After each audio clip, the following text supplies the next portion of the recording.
We shall begin with our first plenary address, Building a Green Bridge, the EU's contribution to a sustainable world. So may I now have the pleasure of inviting our presenter, His Excellency Rafael Tristan Dare, Ambassador to the Delegation of the European Union to Malaysia. Please join me in giving him a warm welcome.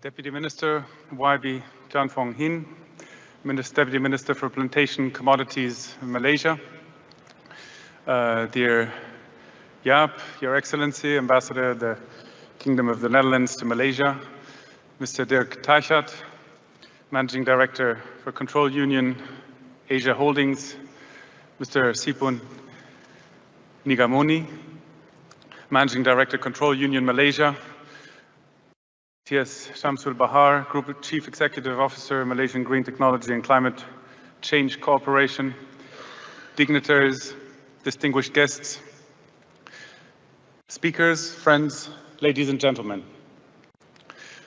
Selamat pagi. Good morning. For decades, we have been speaking about global warming. Last year, the Secretary General of the United Nations declared that the age of global boiling has arrived, which I think reflects the stepping up, the sense of urgency. Now, fully aware that in these kind of rooms with the air conditionings, we do our best to forget that, but everywhere in the world, and including in Malaysia, temperatures are rising. And the fact that all of you, all of us, have decided to meet here today shows, I believe, that we care about what kind of world we want to leave to our children and to our grandchildren. Against this backdrop, and against the backdrop of controversies around climate action, climate financing, and a general crisis, world leaders are gathering in, missed one step, is that the goal, I think, to all of us is clear, but what is much more difficult is what we want to do about it, how we want to achieve this, how we want to put sustainability into action. And as we are here, world leaders are gathering in Baku for COP29. News from Baku shows it is a challenge and that the way forward is highly contested still among countries. And it's against this backdrop of controversies around climate action, climate financing, and a general crisis of trust that puts multilateralism in dire straits that I would like to reaffirm three key messages. First, that the EU will stay its course. I hear from many sides that Europe is changing and populist parties put into question the EU's commitment. Let me be clear. The EU's climate commitments are binding law. Upholding what we stand for is our legal obligation. Secondly, on the global stage, the EU aspires to build green bridges for a sustainable tomorrow. We are aspiring to, and I believe we are, world leaders in reducing carbon emissions, amounting only for 6% of these.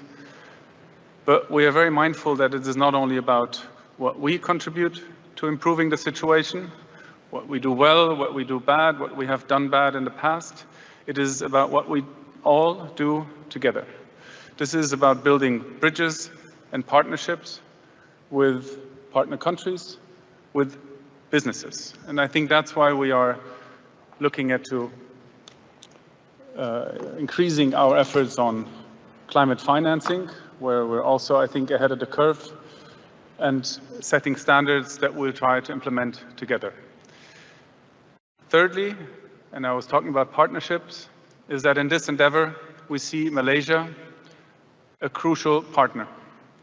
And we're looking forward to working with you, dear Deputy Minister, on this journey towards sustainability. Many thanks for the opportunity you have given me to elaborate today on the EU's contribution to a sustainable world. We have heard remarkable things about the ambitious plans you have and how you're putting these into practice, dear Deputy Minister. And it's an honor for me to also share with you what we're trying to do. One word about the context, the Green Deal. In the last few years, the EU has set some of the most ambitious and sustainable development targets of any of the world's major economies. These objectives and the accompanying legislation are a response to the growing urgency of the climate crisis and environmental degradation.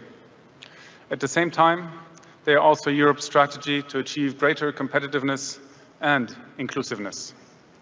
At the heart of our vision is the implementation of the European Green Deal, which has set a clear pathway to a modern, low-carbon, resource-efficient and competitive economy that leaves no one behind. It notably aims to make the EU's economy climate neutral by 2050, and it's ambitious. At the launch in 2019, President von der Leyen called it Europe's man on the moon moment. Now, the Green Deal is Europe's contribution to international commitments, notably the Paris Agreement and the United Nations Sustainable Development Goals. And as you know, legislation is a key lever of EU action, and I would like to highlight three key pieces of Green Deal legislation which all are of direct relevance here in Malaysia. And a spoiler alert, I will try to be factual and honest, and that includes also realizing that this is a hard task, and this includes setting standards and then having to implement these. That is not a walk in the park. First, I'd like to mention the EU's Carbon Border Adjustment Mechanism, or referred to as CBAM, which aims to prevent carbon leakage. Now, carbon leakage, as we see it in Europe, happens when EU companies transfer production from the EU, where we want to set standards, to places where decarbonization requirements may be less strict than in the EU. So we do this to avoid that harm is done elsewhere, harm to us all. Going elsewhere would lead to an increase of emissions in those countries, which offsets EU emission mitigating efforts, as emissions, as we know no borders. CBAM will require companies that import 6 carbon-intensive products, namely cement, iron and steel, aluminium, fertilizers, electricity and hydrogen, from places where decarbonization requirements are less strict than in the EU, to buy certificates. It will be phased in over a period of 8 years between 2026 and 2034. I saw some, I would say, quite extravagant or exaggerated figures about the percentage of Malaysian exports that would be affected. In reality, the impact on Malaysia would be marginal. At most, 3.4% of Malaysian exports to the EU would be affected, and it could be less depending on the energy mix behind the imports. For instance, green hydropower for Sarawakian steel, or following Malaysia's own decarbonization efforts. We've heard about your plans, and in this respect, and talking about bridges again here, I note with interest Malaysia's plans to establish a carbon tax. Ambitious plans, good ones, and we commend these efforts. We have to do these things together. The second piece of legislation I'd like to highlight is the EU Corporate Sustainable Due Diligence Directive, or CSDDD, which requires large companies operating in the EU to exercise due diligence to identify adverse impacts on human rights, labor rights, and the environment in their operations, their own, and those of their subsidiaries and through their value chain, and to address them through appropriate measures. They also have to adopt a plan for climate change mitigation. CSDDD also includes provisions on civil liability, whereby companies that intentionally or through negligence fail to comply with their due diligence obligations can be held liable for the damage suffered and have to provide full compensation. Enforcement of the CSDDD will include sanctions, including fines. Now, CSDD concerns EU companies with over 1,000 employees and a worldwide turnover of over 450 million euro, as well as non-EU companies with a turnover of 450 million euro within the EU.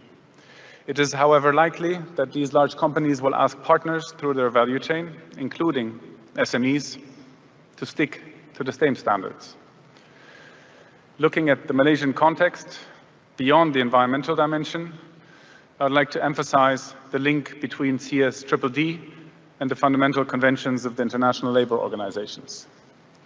CSDDD specifically refers to the prohibition of child labor, forced labor, unequal treatment at work, as well as freedom of association and collective bargaining, which corresponds to the respective ILO conventions.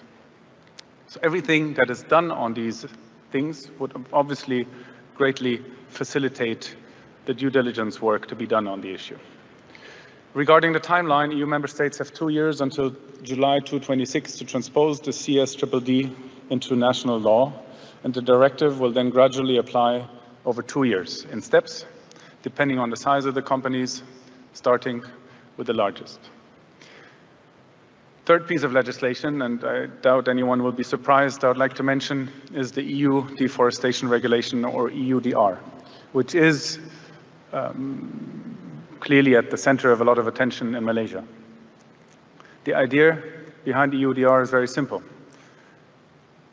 We set standards to all of us in Paris and elsewhere. We want to implement these, reduce carbon emissions.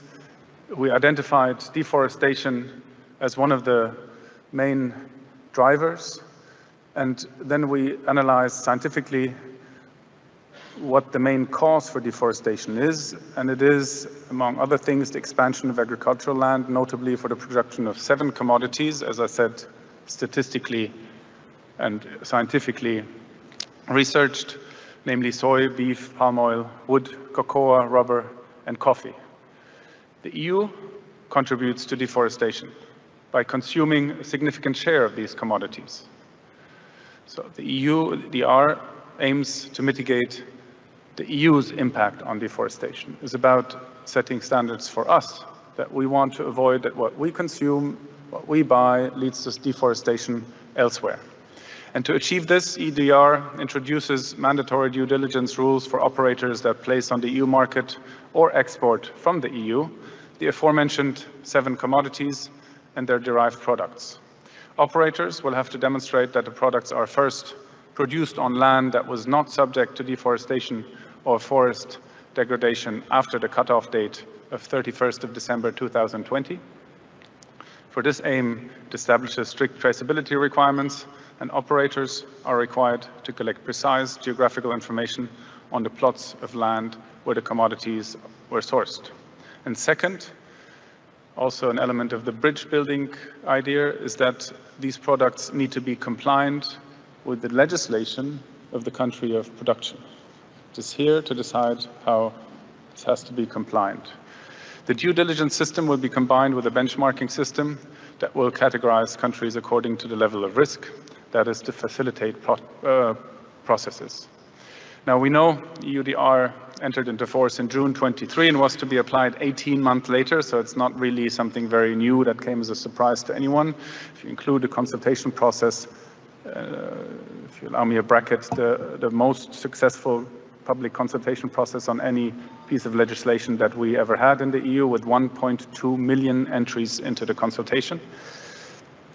It was supposed to enter into force end of this year, and as you know, on 2nd of October, the European Commission proposed to postpone by 12 months the application of EUDR. And this proposed postponement, I'd like to stress that, comes in response to calls by several private sector operators and partner countries, including Malaysia, to give more time to get ready, to do what we all set ourselves as standards. And this would notably provide extra time to fine-tune systems and platforms such as MSPO to meet the requirements of EUDR. However, this remains a proposal, and it still needs to be approved by EU's co-legislators, notably the EU Parliament, and now they played it back to the Council, but I remain optimistic that the adoption will happen in time. The postponement proposal came together with a package of measures and documents which would facilitate the preparedness of stakeholders for EUDR. This includes a comprehensive guidance document, a revised and augmented edition of our frequently asked questions, the launch of the EUDR IT information system, and a strategic framework for international cooperation to help our partners meet the requirements of EUDR. Now, some of you might have been surprised why, with the title of Building Bridges, I mentioned these legislative measures, which I think many have perceived also here in Malaysia as a set of somewhat imposed regulations, protectionist regulations. And this is why I would like to stress 4 things, if you allow. First, we adopted these sets of ambitious rules to implement the decisions that we have jointly taken in Paris to achieve these goals to save our world. Secondly, these measures, first and foremost, apply to our economic actors and citizens at home in the EU. It's also a burden on them. Those who've been to Europe lately have read and seen the reactions and what that means in terms of implementation. Implementing ambitious goals is difficult. Changing our practices and mindsets is difficult. We all know that on a daily basis. Thirdly, we believe it's only fair that we listen to those actors back in Europe who asked to ensure a level playing field for economic actors and other players to apply the same rules in Europe as to imports into Europe and exports, which consequently led to these rules being applied also elsewhere, even if it applies in the sense of EUDR, for example, only to 7% of Malaysia's production. And I'll get to that, that Malaysia is ahead of the curve on this issue. It is an issue that is jointly looked at. And that leads me to the last element. Fourthly, that dialogue for us remains key in designing our legislation. And I think we'll never reach a moment where everyone will say after legislation is imposed, which includes, as I said, strategic or important ambitions, will never lead consultation to a moment where everyone says, easy, nothing to do for me. No, it will always be work for everyone, so I think we need to be fair that it will also always mean an effort and possibly a bit of complaint by those who have to do the work, including us. But I think it's necessary, and we want to engage also in dialogue when it comes to implementing it. We look for partnerships also with business, by the way. And as Jaap, Ambassador, you have said, sustainability and business can go hand in hand, and it pays off to be ahead of the curve. And I think today's conference, your efforts, I recently was in KK for a conference on world palm oil, where I met the Deputy Minister too, I think reflects how much is being done, how ambitious you are, we are, and how important this is that we work on this together. So this conference today is a testament to this, I believe. And I would really like to highlight in that respect the excellent work that has been done together with Malaysia and Indonesia on the joint task force between the EU, Malaysia, and Indonesia to look at how to implement EUDR.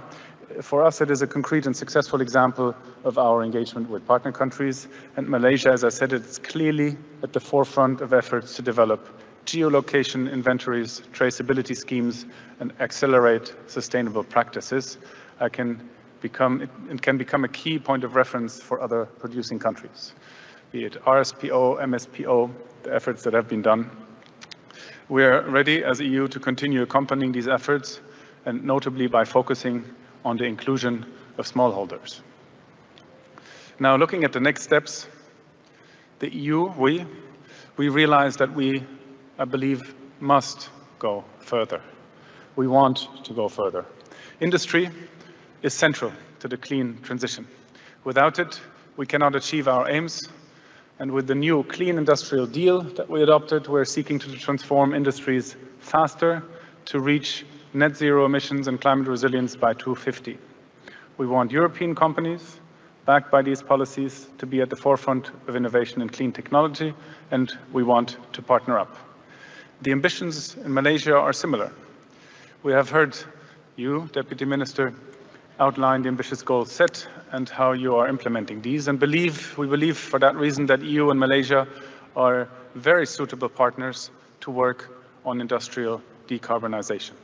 That's also why EU Commissioner for Climate, action, Wopke Hoekstra, reflecting also the presence and the importance of the engagement by the Kingdom of the Netherlands on the issue. They're everywhere, you're everywhere, yeah. Commissioner for Climate Action Wopke Hoekstra and YB Nick Nazmi have engaged in a high-level panel at COP a few days ago only on this very topic. Sitting side by side and learning from another is key to building bridges, we believe. We can only be successful in our endeavor if we travel this road together. The climate and environmental crises are global in nature and cannot be effectively tackled in isolation, be it at the national or even at the regional level. The entire world must be on board. I said initially that the EU is currently responsible for 6% of global emissions. Looking at the times ahead, we need key influential partners like Malaysia to join forces with us. Deputy Minister knows I arrived in Malaysia only a bit over 2 months ago. This morning when we met just before coming in, we realized it's the third time that we actually meet since my arrival. I believe this is a testament to our cooperation and how we are actually really in practice looking at these issues and working on them together. I'm very grateful for the ability and the possibility to engage with you on this, Deputy Minister. Thank you. It also includes Malaysia's key role in ASEAN and, for that matter, as ASEAN chair in 2025. The EU looks forward to working closely with Malaysia during its chairmanship, and we expect to work on all levels and sectors, especially on climate and environment. There is much that we can explore together. We have already taken initial steps together, and we all know we need to continue and amplify these efforts.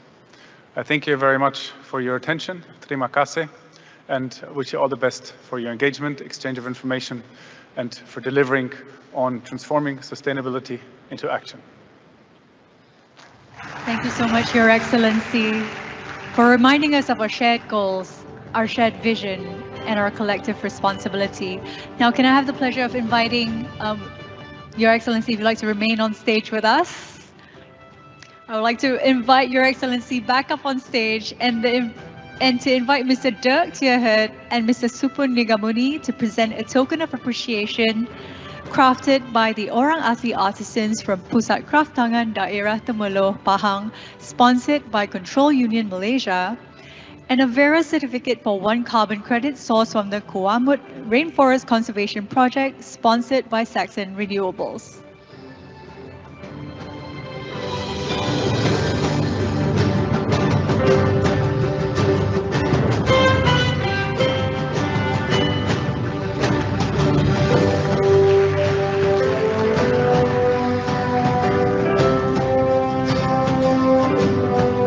Thank you, Your Excellency, and thank you, gentlemen. You may now return to your seats.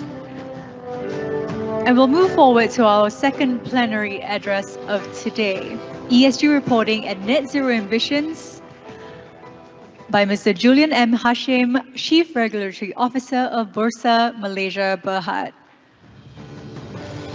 All right, ladies and gentlemen, can we please welcome Mr. Julian M. Hashim.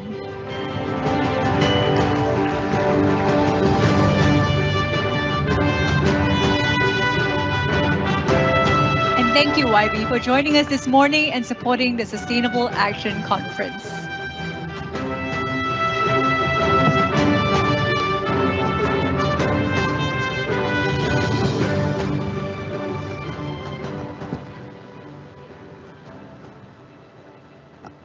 Terima kasih, Cik Puan Pengacara Majlis. His Excellency Raphael Tristan, there. Ambassador Delegation European Union to Malaysia, Mr. Dirk Tierhut, Managing Director, Control Union Asia, Professor Technology Samsul Bahar, CEO, MGTC, distinguished guests, ladies and gentlemen, Assalamualaikum warahmatullahi wabarakatuh, apa khabar, and a very good morning. Let me begin by expressing my gratitude to Control Union Malaysia and the Malaysian Dutch Business Council for the opportunity to speak at today's Sustainable Action Conference 2024. As I arrived this morning, I'm quite pleased to hear that quite a few of you came in by way of public transport, which I think helps in reducing the carbon emissions in arriving here. But perhaps a suggestion to the conference organizers, we could actually start measuring carbon emissions for those delegates coming in, perhaps from next year onwards. This year's conference theme, Transforming Pledges into Action, Realizing a Sustainable Future, provides a fitting backdrop for me to share how Bursa Malaysia is implementing our strategies in both our operations and across the broader market to meet the net zero ambitions. Ladies and gentlemen, the world stands at a critical juncture in the journey towards net zero, a path filled with opportunities yet fraught with challenges. The significant economic and population growth over recent decades, led predominantly by Asia, has brought societal and environmental challenges to the forefront. Southeast Asia, our home and the home to around 40% of the world's tropical peatlands, plays a critical role in climate regulation. These carbon sinks, vital for protecting coastlines and storing carbon, face threats from rising sea levels, posing severe risk to countries like Malaysia, Indonesia, and Thailand.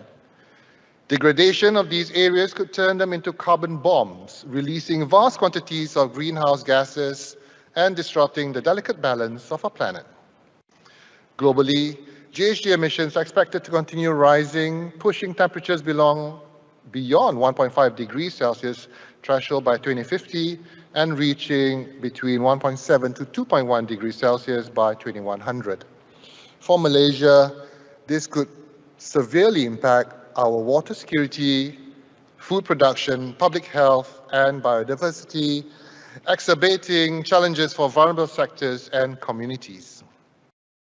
Recognizing these challenges, Malaysia has pledged to achieve net zero GHG emissions by 2050, which you've heard earlier today as well. Of course, achieving this target demands a comprehensive and inclusive approach, engaging all sections and sectors of the nation, all levels of government, and all segments of society.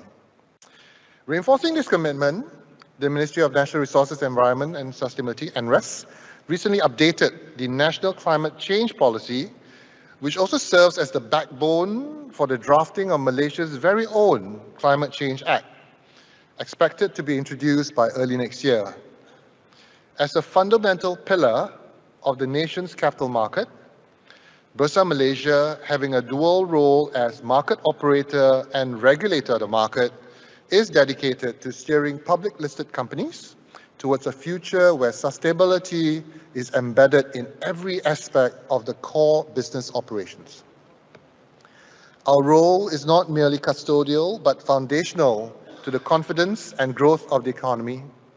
We recognize our responsibility to lead by example, do as we do, not do as we say.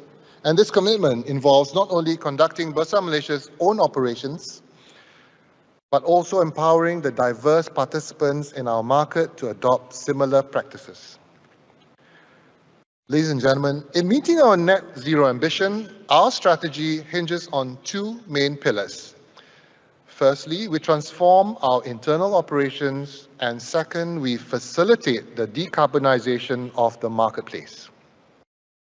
In terms of internal commitments, we have set science-based near and long-term targets to drive meaningful change from within. We committed to become carbon neutral by 2022 and to achieving net zero GHG emissions by 2050. Earlier this year, both our targets were validated by the Science Based Targets Initiative, SBTi, highlighting our dedication to climate action. In supporting these targets, we have implemented several key initiatives. We have improved our operations energy efficiency.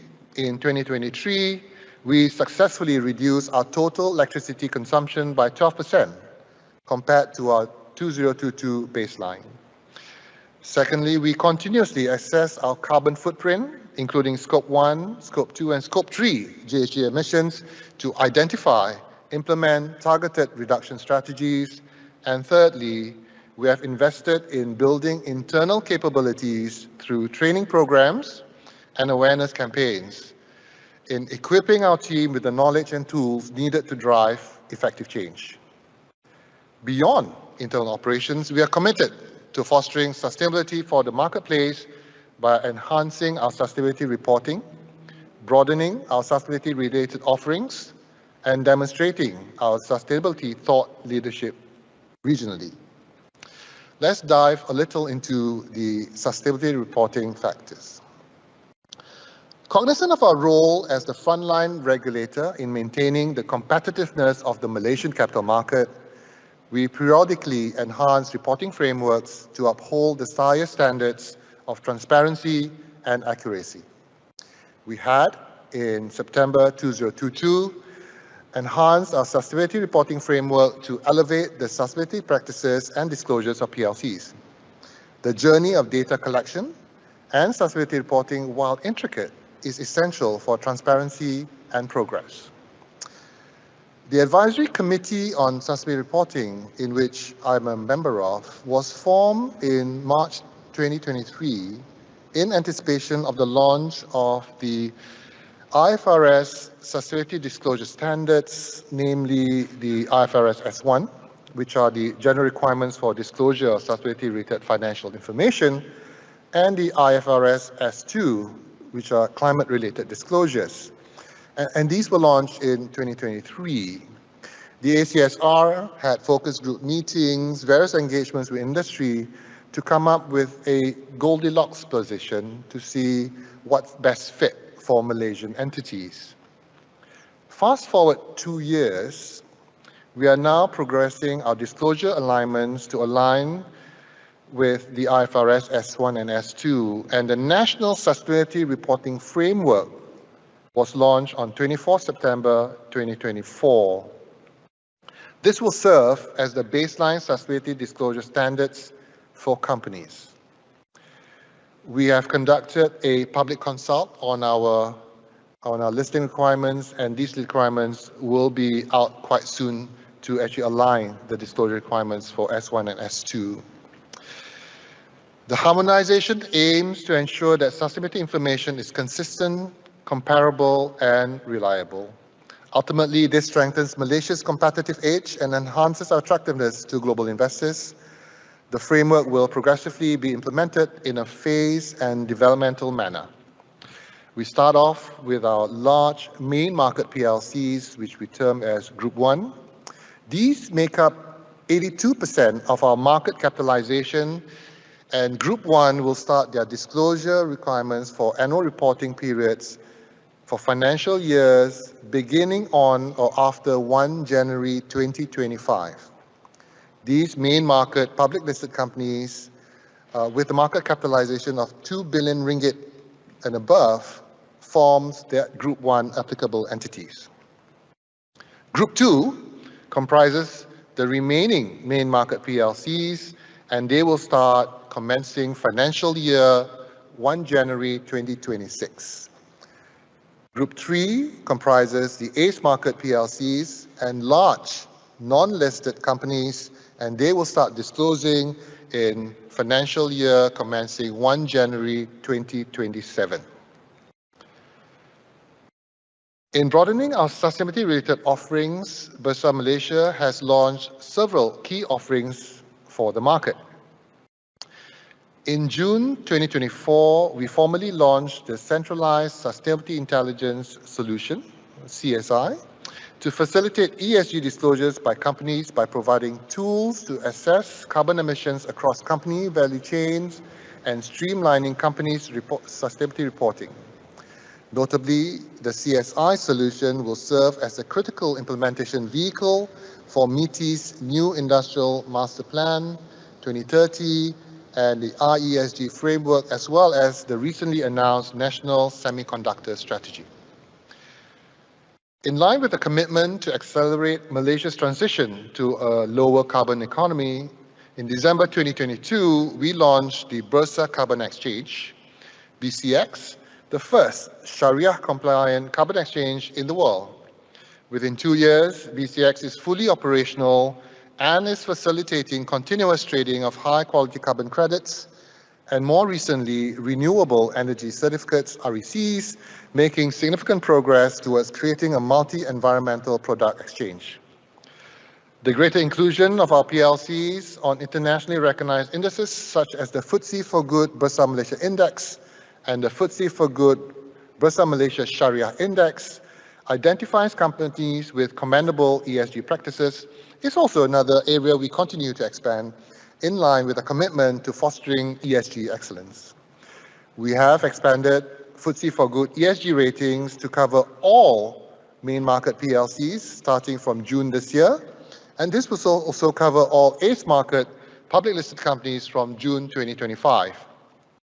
This expansion provides investors with more options and information to make climate-conscious decisions.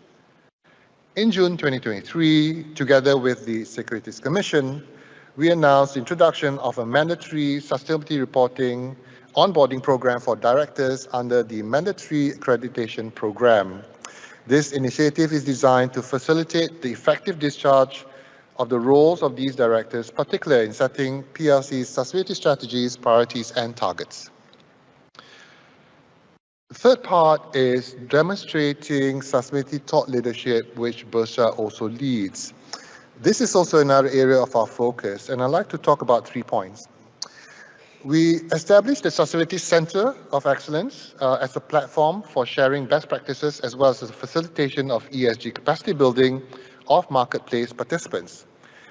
We know that the S is still very important, the social part of it, and this is the ultimate aim of developing the ESG ecosystem and landscape in Malaysia. Our efforts also extend to global cooperation through the ASEAN Interconnected Sustainability Ecosystem, the ASEAN ISE. This initiative will see Bursa Malaysia, the Indonesian Stock Exchange, the Philippine Stock Exchange, the Stock Exchange of Thailand, and Singapore Exchange collaborate to advance ASEAN's sustainable development through the implementation of common ESG metrics in our respective data infrastructures.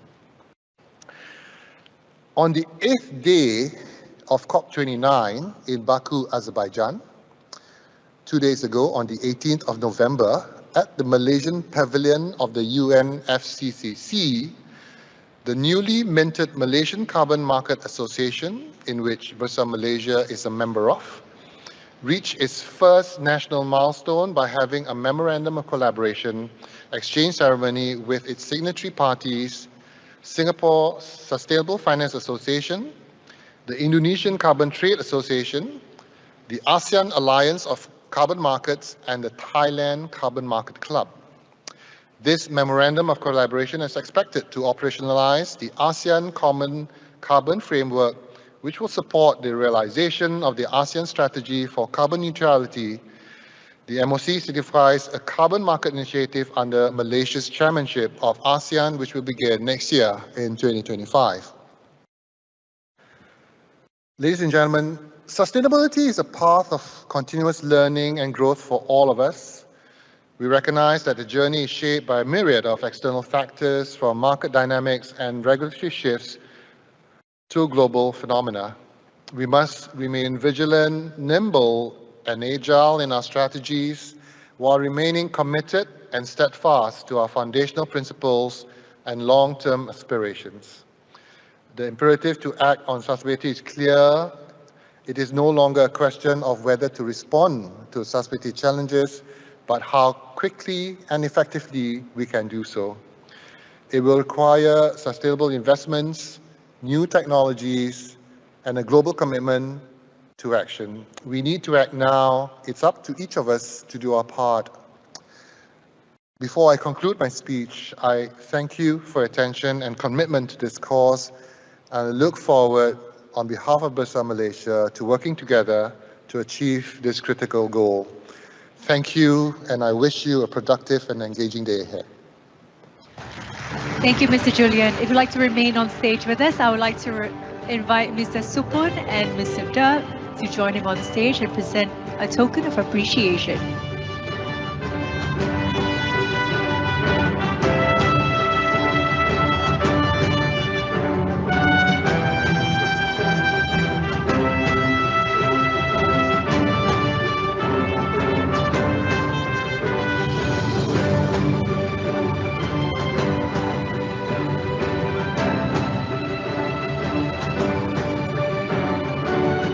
All right, thank you very much, gentlemen.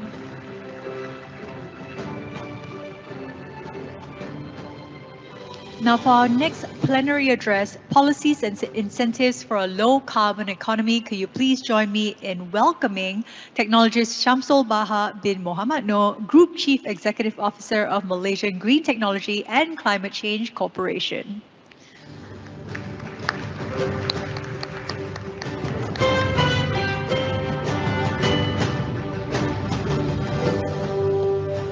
Bismillahirrahmanirrahim. Thank you so much, Hansi. Tan Sri Dato, friends, ladies and gentlemen, I believe that I only have about 10 minutes, or else we're going to skip our light refreshment this morning. I just returned from COP29, Baku, Azerbaijan, and the weather was extremely cold, but I believe it is much colder here in this room. The reason why we are wearing batik, I think Julian and I share the same aspiration. Though. The government encouraging us to wear batik. If you look on the National Energy Transition Roadmap, we have 6 levers. We have biomass, hydrogen, CCUS, mobility, RE. But top of the lever is energy efficiency. So moving forward, to reduce our carbon emission, energy efficiency is very important. And instead of blasting the aircon to be extremely cold, if we could actually be setting it at 24. If you go to Baku, outside is cold, but inside is quite warm. So I think setting at 24, 25 would be extremely, well, it would be a much soothing environment though. The conversation at COP29, mostly it is all centered towards climate financing, because this is the goal that each of the countries that participated are looking for the Annex 1 country to put forth whatever funding and financing that could be used and utilized within their country. And in Malaysia, we have set a lot of incentive to ensure that there will be a sustainable future. And I will share today some of the incentives that the government put forth that I hope most of the participants today have already seen this and understood this, or else we are in trouble for not actually getting it across the industry players to look on what measures to mitigate climate change, as well as to ensure that our carbon emissions are to be set at the lowest. Now, we have multiple incentives, but under MGTC, the Malaysian Green Technology and Climate Change Corporation, under the Ministry of Natural Resources and Environmental Sustainability, the particular one that I would like to introduce, which already been introduced way back when in 2010, is the Green Technology Financial Scheme. Now, what does it do? GTFS for short. We have just what the Prime Minister announced during the budget 2025, just last month. He mentioned that there will be 1 billion ringgit set aside for GTFS. So for any industry players who are moving into producing products which are green, having their production center or the manufacturing factories to move on towards using renewable energy as a source of supply, they could be able to request for the financial scheme from MGTC. Now, what does it do again? Just imagine this. Say, for example, you are looking to invest putting solar panel on top of your building, or to produce green products that would be lowering the carbon emission. You require, say, 100 million, or perhaps 100 million, or perhaps 1 million or 10 million. Now, you come to MGTC with a proposal that your particular process would be reducing the carbon, all right? So MGTC will be looking at it and assess that particular project, and we will give you the certificate, which is the GTFS. And what do you do with it? Now, you bring it to the bank, and the government will guarantee 60 to 80% of the borrowings on the bank. We guarantee 60 to 80%. If it is on renewable energy, if it is on circular economy, then you are entitled to be guaranteed by the government 80%. You are taking, say, for example, a waste product from palm oil mill, turning them into biomass, perhaps, feedstock for biomass. Then you are entitled to have this guarantee by the government. So we go to rank, not only the government guarantee 80% if it's on circular economy, but the government will give a rebate of 1.5% of the interest provided by the bank. So the bank offer, say, 5%, then you're only subject to 3.5. So your exposure is much lower. Through the years that we have done, Alhamdulillah, there wasn't any NPL. But we have to ensure that whatever projects that have been put across to MGTC, there won't be any greenwashing. And we encourage companies to register under our My Hijau program. I'm not really sure whether most of you knows about My Hijau program. It is an eco-label certification that any products that you produce which are labeled green, that are able to reduce the carbon emission, you are entitled for My Hijau program.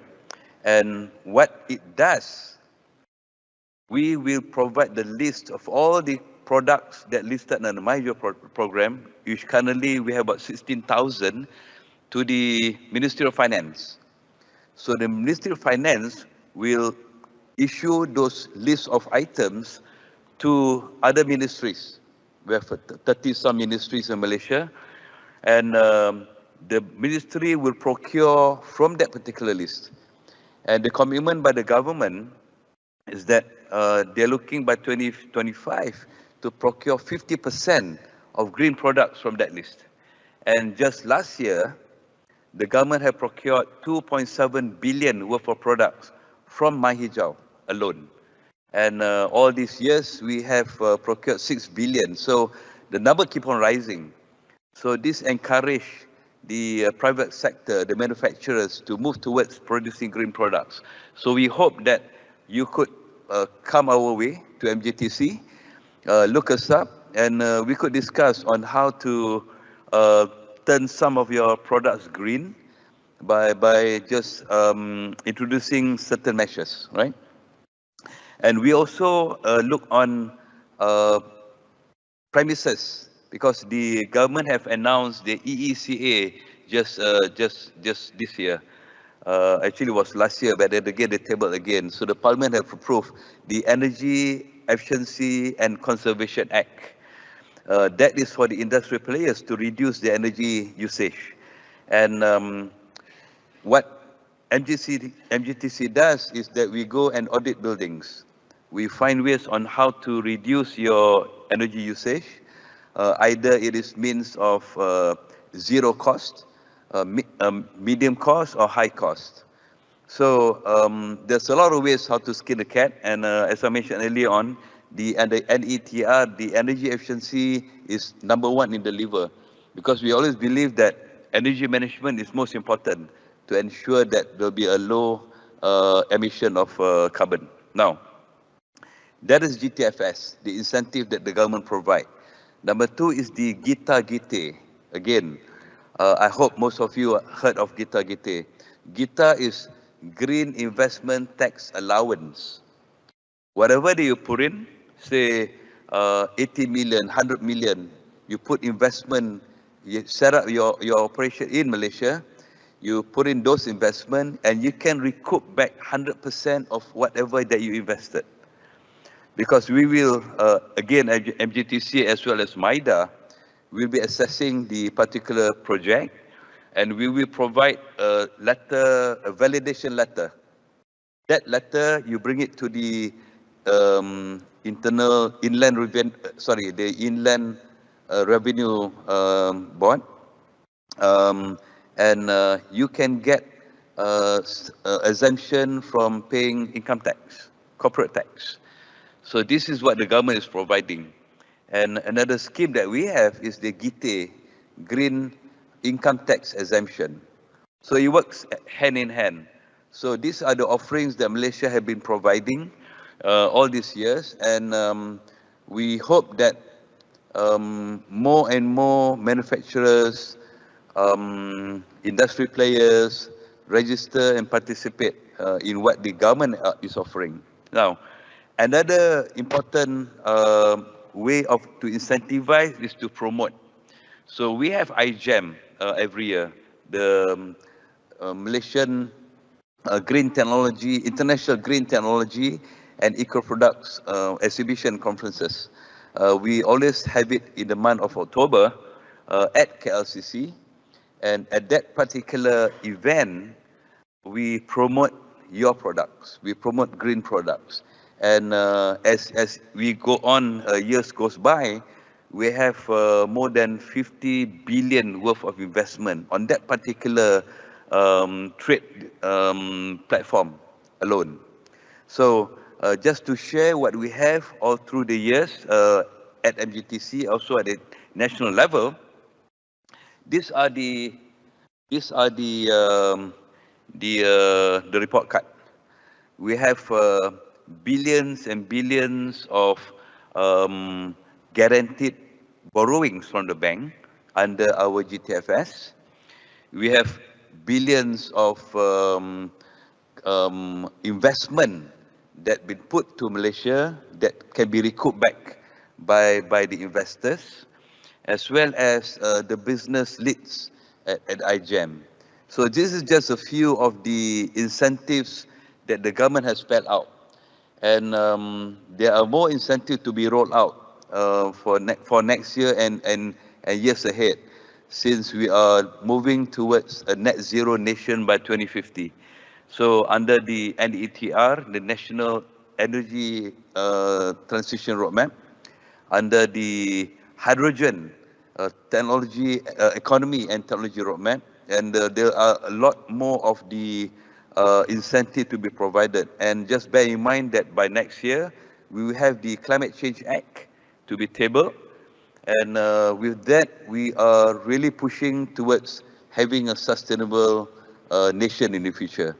So we really hope and do subscribe with the programs that the government has spelled out, because we'll be rolling out more. As what the understanding is, if the subscription and registration to register whatever amounts that you require to borrow from the bank exceeded more than 1 billion for next year, the government will put in more. So we encourage more and more participants to subscribe to what we have. This is just to share a few of the incentives that we have rolled out. So come our way, and we hope that at this particular conference, through Control Union, and come to MGTC and let us discuss on how to ensure that we have a sustainable future ahead. Thank you so much.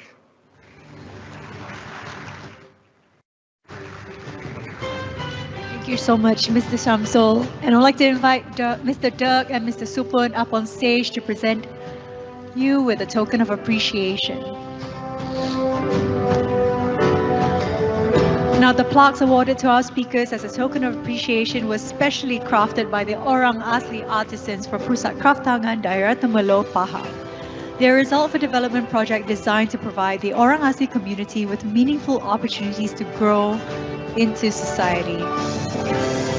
This initiative beautifully reflects our ambition to foster inclusivity, ensuring that everyone in Malaysia is represented and celebrated at this event.